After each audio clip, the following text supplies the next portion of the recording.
Prime Minister says she wants a fair dinkum Labor conference, and it looks like she'll get it.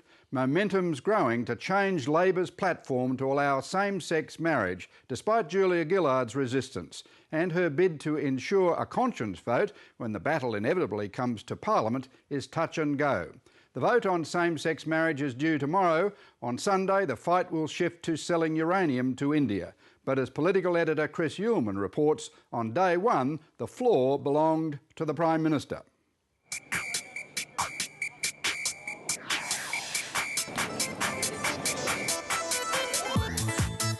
Labor is a broad church. If you wanted a definition of anti-Labor, the idea of selling uranium to India is probably about as close as it gets. My people in the lower Gulf are in support of uranium. With many knocking at the door. 80% of the Australian public is against the cruelty in live animal export.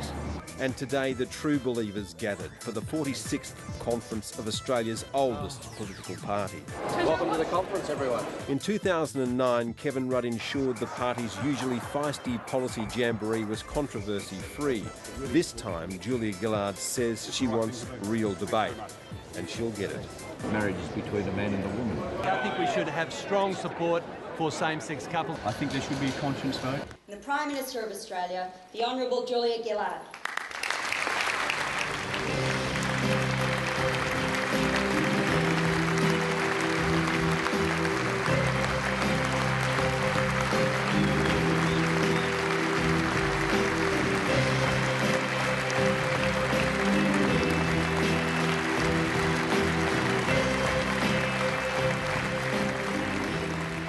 Delegates, in these coming days, I want us to have a fair dinkum Labor Party conference. This has been a hard year for the Prime Minister, and her speech acknowledged that. But it also said that perseverance had brought rewards and that tough choices had been made on things like the mining tax. And it wasn't just a speech for the party faithful here, it was aimed at a broader audience, where she claimed that Labor was a party for the future and Labor was the party for growth. And together, in 2012, we will do much more. In 2012, we will cut taxes, lift family payments and lift the pension. The Prime Minister highlighted the government's achievements, but her words didn't scale any rhetorical heights as she sought to make Australia and Labor synonymous. We all know the Labor way, the way of jobs, of growth, of fairness, the way of education, of hard work, of respect, the way of the future. And we meet as a party which knows that the Labor way is the Australian way. And some of the constructions were a touch bewildering. This is the Labor way. This is the Australian way. We follow it simply because we are us. In a sign of the party's priorities, the first debate was about Labor's economic path. The left provided the passion. But I don't agree with you on some issues. I don't agree with you on some issues, comrade. I don't think we should ever have a surplus fetish, and I'm not saying Wayne has, but we should never have a fetish for a surplus. But the right had the numbers, cutting down bids to place less weight on returning the budget to surplus and expanding the mining tax. It is not an accident of fate or geography that Australia has a AAA credit rating.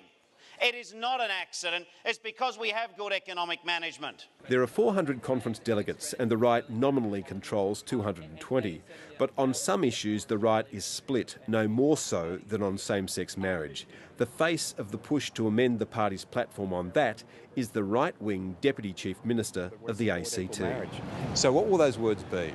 That Labor would amend the Marriage Act to allow a union between two people regardless of their sex. Change to the platform looks inevitable, despite resistance from the Prime Minister. So the right's rallying around her call for a conscience vote when the battlefield moves to Parliament. But it isn't clear that the right will hold on that either. It is appropriate that the Labor Party recognises that this is a question which has some unique characteristics, including religious beliefs, and it's appropriate in those circumstances for us to move to a conscience vote. That vote will be tomorrow's focus, and Sunday's main bout will be the Prime Minister's push to sell uranium to India, a country that won't sign the Nuclear Non-Proliferation Treaty. Since 2007, the Non-Proliferation Treaty has ceased to be of any practical effect, and there's no point Australia being the only uranium supplier that's not prepared to sell to India. Being in Japan during the earthquake, the tidal wave, and watching what happened around Fukushima has really firmed up my view that this is a dangerous thing that we're digging up and shipping overseas, and to be sending it to a non-signatory to the NPT is a significant step. A line in the sand has been drawn and we shouldn't cross it. Labor says yes to Australia's future. Thank you very much. Labor meets at a difficult time. It's being snuffed out in state elections, and federally it's struggling with attacks on both its right and left flanks. It needs to regenerate and redefine itself. Some are looking to this conference for proof of life.